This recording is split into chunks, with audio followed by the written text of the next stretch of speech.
Que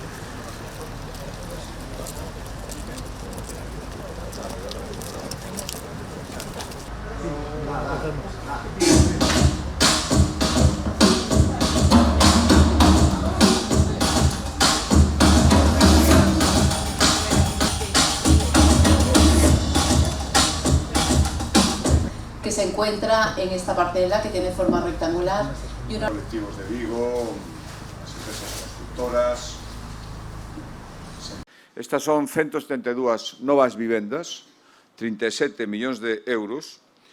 Acabamos de vir camiñando, xa comenzaron as obras de urbanización do Polígono 2, nos decía o responsable da empresa constructora que parte do que se está facendo, claro, dependendo da circunstancia meteorolóxica, non deixa de chover, eso sempre complica todo, as circunstancias de conflictividade no mundo, as guerras tamén sempre encarecen todo, fano todo máis difícil, pero a ver se en maio xa está rematada a urbanización. Aquí hai ahora mesmo en Vigo 900 vivendas públicas aquí en Navia que están en marcha xa. Algúnas construíndose, outras esperando a que remate a urbanización para empezar a construíla.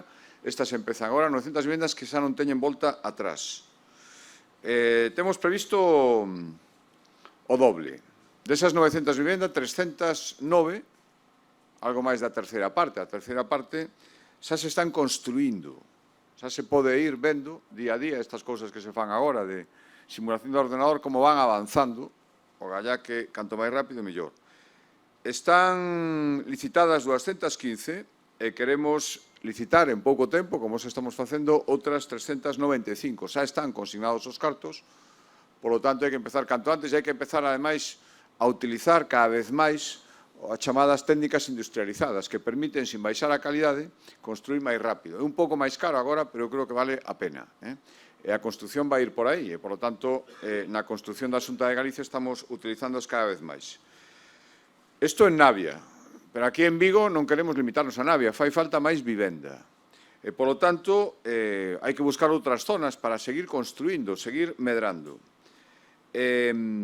Queremos construir 3.400 vivendas máis noutras zonas. Xa non directamente pola Xunta de Galicia, sino axudando a promotores e a cooperativas con parte dos costes para que poidan construílas e despois poñelas cun precio social. Acabamos de aprobar os trámites urbanísticos que foron complexos para que en Lavadores se poidan facer 2.000 en colaboración público-privada, é dicir, promoción privada con apoio público para despois exixir en moitas delas un precio social, asequible. E queremos facer en Ramón Nieto outras 1.400. Por tanto, ten que ser un antes e un despois, porque ten que ser os...